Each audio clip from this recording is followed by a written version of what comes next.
आज के कार्यक्रम के मुख्य अतिथि आदरणीय श्रीमान पद्म विभूषण वीरेंद्र हेगड़े जी, इस वर्ग के वातावरण का अनुभव करने के लिए यहाँ पर पधारे हुए सभी अतिथिगण, माननीय सर्वाधिकारी जी, नागपुर नगर के माननीय संघचालक जी, उपस्थित नागरिक वृंद, माता भगिनी एवं आत्मीय स्वयंसेवक बंधु,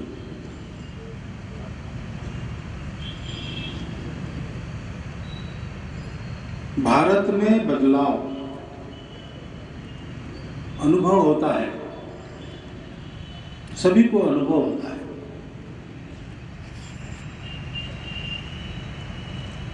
स्थान बढ़ रहा है, प्रतिष्ठा बढ़ रही है और दुनिया की आशा आकांक्षा भी बढ़ रही है भारत के बारे में।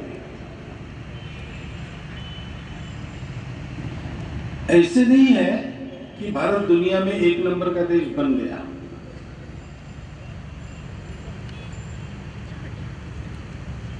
आज के मानकों के अनुसार भारत के आगे और देश है,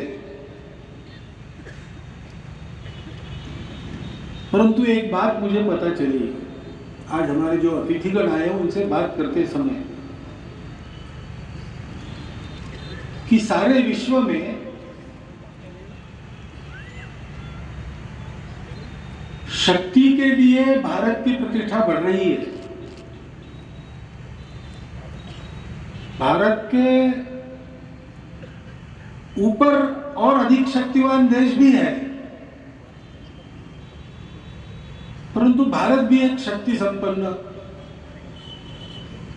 ऐसा देश बन रहा है, ये दुनिया अनुभव करती है। लेकिन उसकी बड़ी बात नहीं है, क्योंकि और भी देश ऐसे हैं जिनकी शक्ति का अनुभव दुनिया करती है।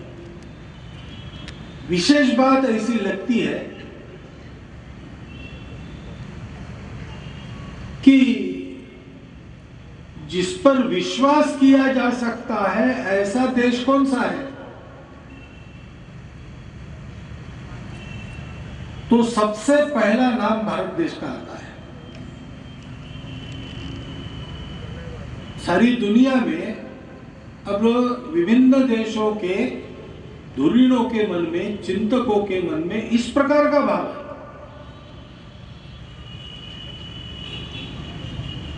और ये बड़ी महत्व की बात है, क्योंकि अपनी आर्थिक प्रगति के आधार पर, अपने सामरिक बल के आधार पर सारी दुनिया से नमस्कार लेने का काम कोई भी कर सकता है। बहुत देशों ने इसके पहले किया है, बहुत देश आज कर रहे हैं, कल और देश करेंगे।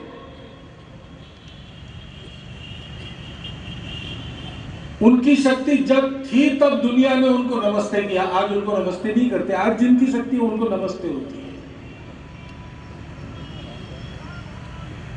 ये सदा टिकने वाली शक्तियां नहीं है, अर्थ की और सामरिक बल की। हो सकता है आज जो सामर्थ्य संपन्न देश लग रहे, कल उनको कोई ना पूछे। समय का चक्र कैसे घूमेगा कोई नहीं बता सकता। परंतु अपने अस्तित्व के पहले क्षण से आज तक संपूर्ण दुनिया ये मानती है कि बड़ा हुआ होगा शक्ति में या अभी दुर्बल रहा होगा, लेकिन जिस पर विश्वास रखना चाहिए ऐसा देश भारत देश है।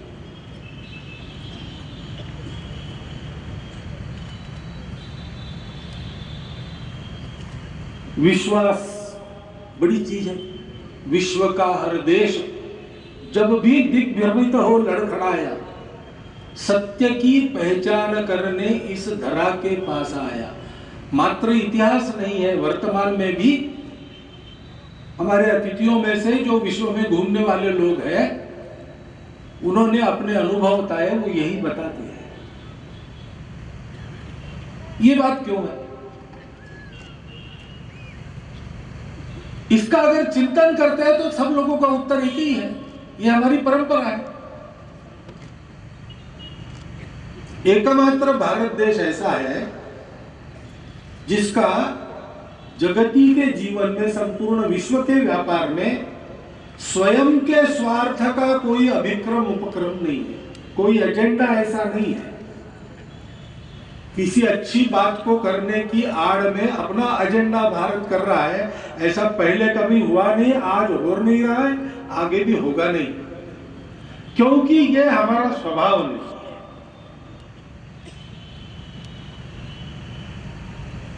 हम सारी दुनिया में सौहार्द चाहते हैं, क्योंकि हम सारी दुनिया को अपना कुटुंब मानते हैं। आने जाने वाली जो सारी शक्तियां हैं, अर्थ की शक्तियां, सामरिक शक्तियां, अन्य अनेक प्रकार की शक्तियां, हम मानते हैं कि वो है तो ठीक ही है, लेकिन वो हो न हो, मनुष्य में शील की शक्ति चाहिए। शील नहीं है तो शक्ति उपद्रवी बनती है, और इसलिए शील को लेकर चलने वाला हमारा देश है, यह हमारा स्वभाव है। जैसे एक आदमी का स्वभाव होता है, वैसे हमारे समाज का भी यह स्वभाव है।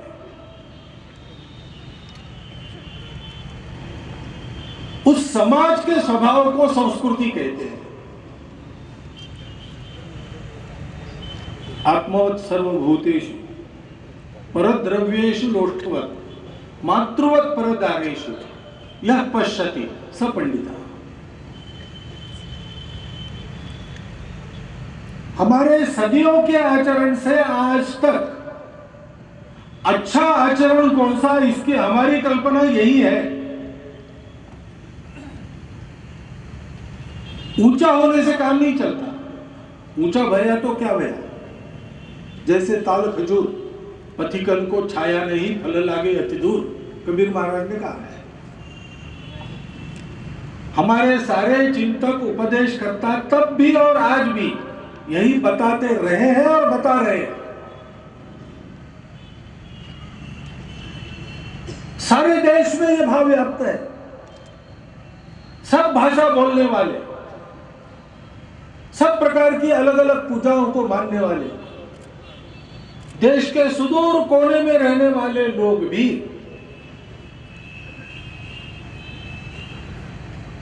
यही मानते हैं। भाषा अलग है, देवी देवता अलग है, ग्रंथ अलग है, खानपान रीति रिवाज रहन सहन अलग है, लेकिन इन सबका सार सबके मन में पक्का है। सारी दुनिया को अपना आत्मीय मानकर चलो, किसी भेद को मत मानो।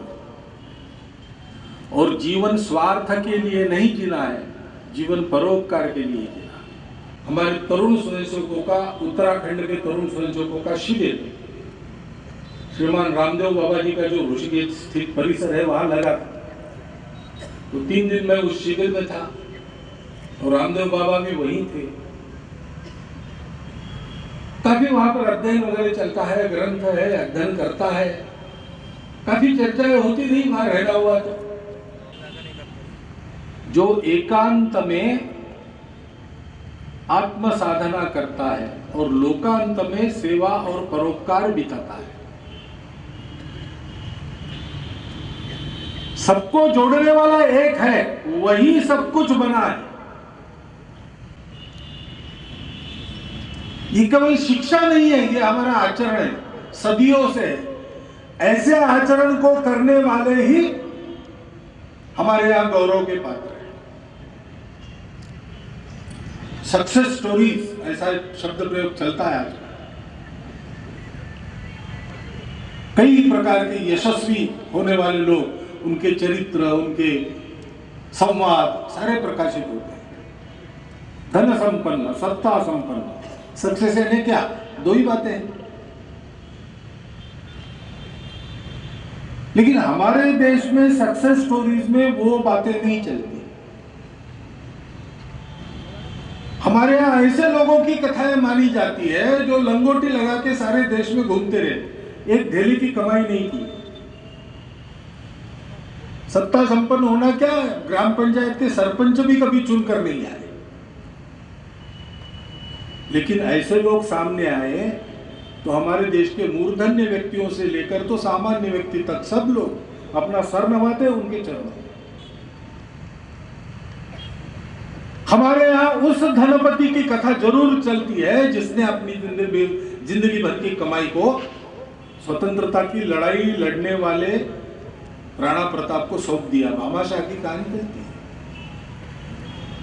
हमारे यहाँ उस राज्यकर्ता की कहानी चलती है जिसने वचन पालन सत्य के मूल्य के रक्षण के लिए चलता आया हुआ राज्य छोड़ दिया और 14 वर्ष वनवास सहन किया।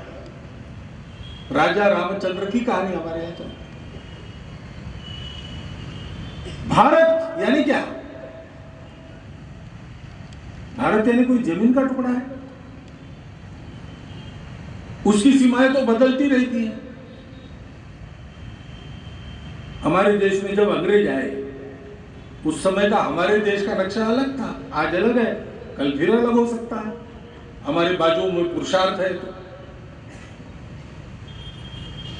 नक्शे पर खींची हुई रेखाओं से बदलने वाला भारत भारत नहीं है। भारत की भारतीयता इस संस्कृति से है। उस संस्कृति को सनातन संस्कृति कहते हैं, हिंदू संस्कृति कहते हैं, भारतीय संस्कृति कहते हैं। जिसको जो नाम सुहावे ले, हम कहते हैं ये हिंदू संस्कृति है।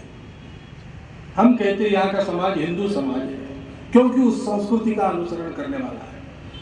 उस संस्कृति के संरक्षण, संवर्धन और चलते रहने के लिए जिन लोगों ने पसीना बहाया, खून बहाया, अपना स्वयं का बलिदान दिया, उनका गौरव मन में लेकर चलता है। और जीना मरना उसका भारत के साथ है। वो हिंदू समाज है। सत्य, अहिंसा, अस्तेय, अपरिग्रह, ब्रह्मचर्य आदि मूल्यों को लेकर चलने वाला, समय समय पर इन मूल्यों को जीवन में उतारने की शैली बदलने वाला धर्म, वो शाश्वत धर्म जिसमें कोई रूढ़ी कुरीति नहीं। आज बहुत है हिंदू धर्म हम कहते हैं, बहुत लोगों की त्योरियां चढ़ जाती है। उसका कारण भी है। 1500-2000 वर्षों में हिंदू धर्म के नाम से जो चला वो धर्म नहीं है। सब कुछ बहुत शुद्धि करनी पड़ेगी, बहुत सी ऐसी बातें छोड़नी पड़ेगी। शाश्वत धर्म के आधार पर युगानुकूल आचरण को खड़ा करना पड़ेगा। उन शाश्वत मूल्यों के शाश्वत धर्म को हम मानते हैं, उसका युगानुकूल आचरण खोजकर अपने जीवन में उतारने की चेष्टा हम करते हैं। उपवित्र हिंदू धर्म, हिंदू संस्कृति और हिंदू समाज, इनका संरक्षण, संवर्धन हिंदू राष्ट्र की सर्वांगीण उन्नति, भारत की सर्वांगीण उन्नति है। क्योंकि भारत एक पहचान का नाम है जो इन्हीं तत्वों से सिद्ध होता है।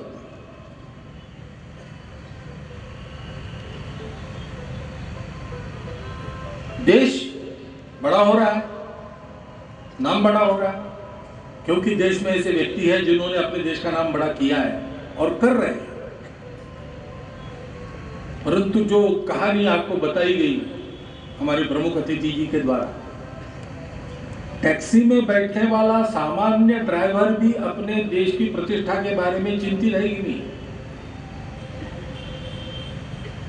संत महात्माओं ने घोषणा की उडुपी में, आप उपस्थित थे उस समय, कि कहीं भी हिंदू शास्त्रों में इस प्रकार के जातिगत भेद का आधार नहीं है, अस्पृश्यता का कोई आधार नहीं, सारे हिंदू सगे भाई हैं। उन्होंने तो घोषणा कर दी। क्या अंत तक आचार बदल गया? बदल रहा है। समानता का व्यवहार बढ़ रहा है। सर्वव्यापी होना चाहिए। उस परिषद में पूजनीय गुरुजी उपस्थित थे। ये प्रस्ताव पास होते ही, नागपुर के लोग गुरुजी को जानते हैं, वो कभी ताली नहीं बजाते थे और अपनी भावनाओं का उद्रेक कभी सार्वजनिक रूप से कहीं दिखाते नहीं थे, होने नहीं देते। लेकिन वो एक प्रसंग है, जब ये प्रस्ताव पास होते ही वो खड़े हो गए, दोनों हाथ ऊपर उठाकर तालियां बजाने लगे और जोर से कार्यकर्ताओं को कहने लगे, सबको कहो तालियां बजाओ, स्वागत करो सहस्रावधि वर्षों की जो बेड़ी पैर में पड़ी थी हिंदू समाज की, वो आज टूट गई। इतना आनंद प्रस्ताव से जिनको हुआ था, उन गुरुजी ने तुरंत बाद में, उस समय ये सारा काम देखने वाले हमारे सूर्य नारायण राव जी थे, उनको पत्र लिखा और उसमें लिखा कि प्रस्ताव तो पास हो गया, लेकिन केवल प्रस्ताव पास होने से काम नहीं होता। इस प्रस्ताव का आशय और उससे तर्कसंगत आचरण गांव-गांव में, गली-गली में सामान्य व्यक्ति के आचरण में उतारने की जरूरत है। उसके लिए काम करना पड़ेगा, वर्षों तक लगे रहना पड़ेगा। संघ का ये आग्रह, संपूर्ण हिंदू समाज का संगठन, इसका अनिवार्य भाग वो है। आपने अभी कार्यक्रम देखे, व्यायाम योग देखे, योगासन देखे, एक सुंदर व्यक्तिगत गीत सुना, सांघिक गीत सुना। ये सिखाने के हमारे कार्य विभाग है, शारीरिक, बौद्धिक, व्यवस्था, सेवा, संपर्क, प्रचार। लेकिन दो बातों के हमारे यहाँ कार्य विभाग नहीं है। वो है मन में समरसता की भावना रखकर अपने देशवासियों के साथ सगे भाई की भावना से ही व्यवहार करना, सामाजिक समरसता है शांति। और दूसरा है सब लोगों को साथ लेके चलना, सब लोगों के साथ चलना। अपना स्पीड ज्यादा है इसलिए आगे नहीं भाग जाना, सबको साथ लेके चलना। इन दो बातों के हमारे यहाँ कार्य विभाग नहीं है, क्योंकि इन दो बातों के बिना संघ का काम हो ही नहीं सकता। इसलिए संघ के कार्य के प्रत्येक छोटी बड़ी चीज में इसका अंतर्भाव। आत्मवत् सर्वभूतेषु, ये अगर धर्म का मूल्य है तो किसी प्रकार का भेद स्वीकार हो ही नहीं सकता। अगर भेदों को स्वीकार करके व्यवहार चला है तो उसको बाहर जाना चाहिए, लॉक स्टॉक बैरल। वो विकृति है। अब हम जाग गए, हम उसको नहीं रहने देंगे। इसी दृष्टि से स्वयंसेवक कार्यक्रम बनाकर काम करेंगे, कर रहे हैं।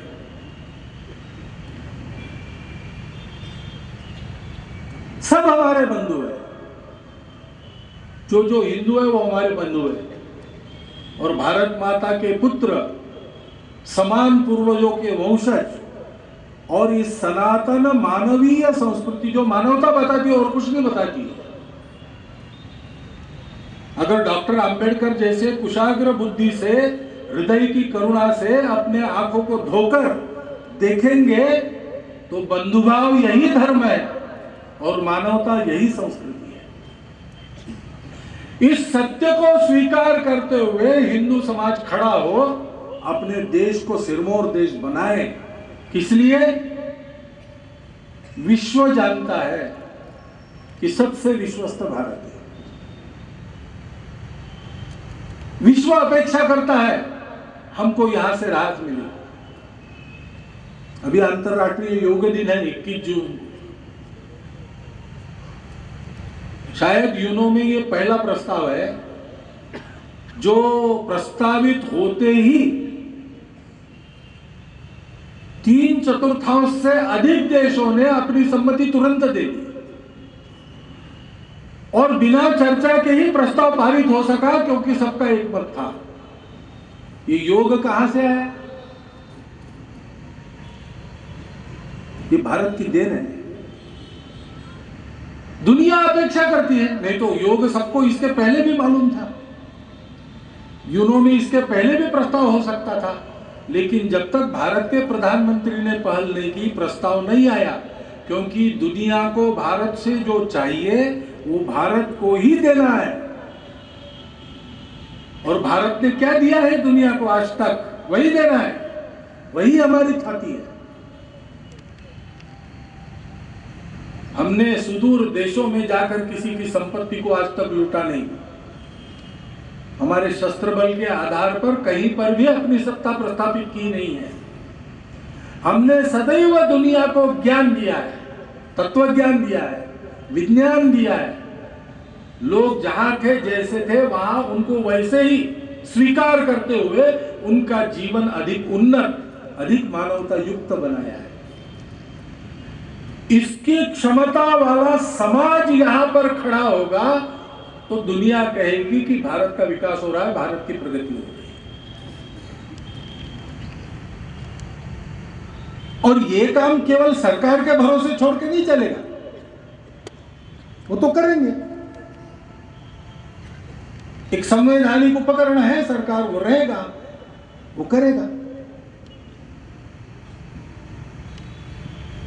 लेकिन केवल वो नहीं कर सकते, क्योंकि संविधान समाज ने अपने आप को दिया है, सरकार उस संविधान के तहत बनी है, मालिक तो समाज है। समाज इन सबको चलाता है, समाज को तैयार करना पड़ेगा। और समाज को तैयार करना है तो वो भाषणों से नहीं तैयार होता है, समाज को अनुभूति देनी पड़ती है। अनुभूति ले सके वो इस प्रकार की, इसके लिए उसको आत्मीयता से, मित्रता से जुड़ना पड़ता है। राष्ट्रीय स्वयंसेवक संघ दुनिया में यही काम करता है। ऐसा एक देशव्यापी कार्यकर्ता समूह खड़ा करना, संघ को और कुछ नहीं करना है, संघ को कुछ चाहिए ही नहीं।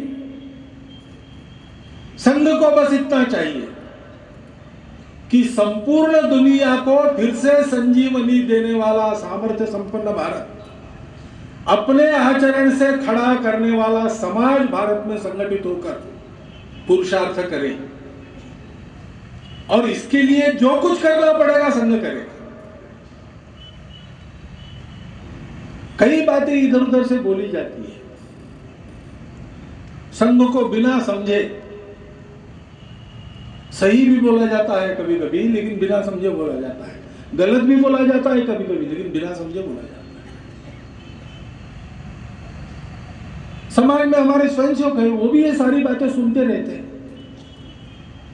लेकिन उन पर परिणाम क्यों नहीं होता? इसलिए कि वो अनुभूति ले रहे हैं। बाकी लोग जो बताने का प्रयास कर रहे हैं वो उपस्थित रहकर स्वयं देख रहे हैं, स्वयं अपने मन में अनुभव कर रहे हैं, स्वयं उसके साथ तन्मय होकर संघ के घटक बन रहे हैं। हमको दया आती है ऐसे अज्ञानियों की। सब अपने ही हैं, हमारे मन में कोई क्रोध नहीं है, लेकिन हम चाहते हैं कि उनका अज्ञान जल्दी दूर हो। हम अपने तरफ से प्रयास करेंगे, बढ़ाएंगे, क्योंकि इस बात को समझने की सबको जरूरत है। ये कोई संघ का कार्य थोड़ी है। अपना देश अगर दुनिया में खड़ा होना है, दुनिया के जीवन में उससे जो योगदान अपेक्षित है वो योगदान उससे होना है, तो देश के समाज की वो शक्ति और वह शील वो बनाना ही पड़ेगा। बिना उसके कोई भी साधन काम नहीं आएगा। अच्छा करने वाले अच्छा करते रहेंगे, लेकिन जिनके लिए करना है और जिनके द्वारा कराना है वो अगर तैयार नहीं है तो क्या होगा? और इसलिए इस प्रकार अपने स्वत्व के आधार पर हिंदूपन के गौरव के नाते, हिंदुत्व के सत्य शाश्वत मूल्यों पर आधारित काल सुसंगत व्यवहार का वातावरण समाज में खड़ा करने वाले कार्यकर्ताओं को खड़ा करने का एकमात्र कार्य राष्ट्रीय स्वयंसेवक संघ करता है। संघ का काम बढ़ना चाहिए, ये इच्छा इसलिए रहती है संघ के कार्यकर्ताओं की, संघ का प्रभाव बढ़ाने के लिए नहीं। वो बढ़ेगा नहीं बढ़ेगा उसकी चिंता नहीं, अगर होगा कुछ प्रभाव तो अपने आप बढ़ेगा। परंतु देश ऐसा खड़ा होना चाहिए, दूसरा उपाय नहीं है। स्वतंत्र हम हुए 1947 में, अभी इतने वर्ष हो गए, अभी थोड़ी थोड़ी आशा की किरण दिख रही क्षितिज पर, तो इतना समय क्यों लगा? उस समय तो आजादी का जोश था हमारे मन में, नई स्वतंत्रता हमारे पुरुषार्थ से मिली थी, उसका गौरव था मन में, उत्साह था, उसका लाभ क्यों नहीं ले सके हम लोग? क्योंकि केवल उत्साह से काम नहीं चलता, उसके पीछे गुणवत्ता होनी चाहिए। वो गुणवत्ता खड़ी करने का काम राष्ट्रीय स्वयंसेवक संघ करता है और संघ को कुछ नहीं चाहिए। हम तो गीत सिखाते, तेरा वैभव अमर रहे मां हम दिन चार रहे न रहे। संघ को अपना नाम बड़ा करना है क्या? आपने संघ की प्रार्थना सुनी, गाई भी होंगी। उस पूरी प्रार्थना में राष्ट्रीय स्वयंसेवक संघ का नाम कहीं है तो दिखा दीजिए। सोच समझ कर संघ ने सारी बातें ऐसी की है कि संघ का स्वयंसेवक अपना कर्तव्य करेगा, देश के लिए जी जान एक करेगा, लेकिन कहेगा यही तेरा वैभव अमर रहे मां हम दिन चार रहे।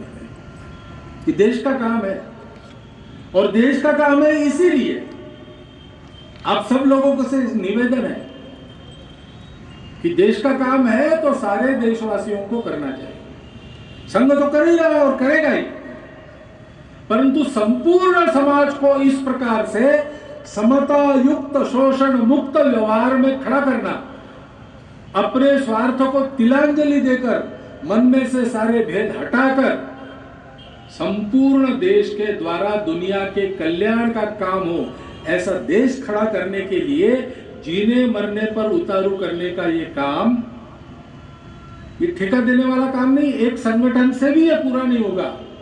ये आप सबका काम है। भारत के पीछे हम चलेंगे, ये दुनिया के मन में भाव है, अभी अनुकूलता है, अभी ये समय है कर्तृत्व का, और इसलिए इस संघ के पवित्र कार्य में सहभागी होकर अपने राष्ट्र को विश्व गुरु बनाकर खड़ा हम करें तो उसी कार्य के कारण एक नई सुखी सुंदर दुनिया के सृजन के अग्रणी होने का संतोष अपने हृदय में अपने जीवन में हम पा सकते।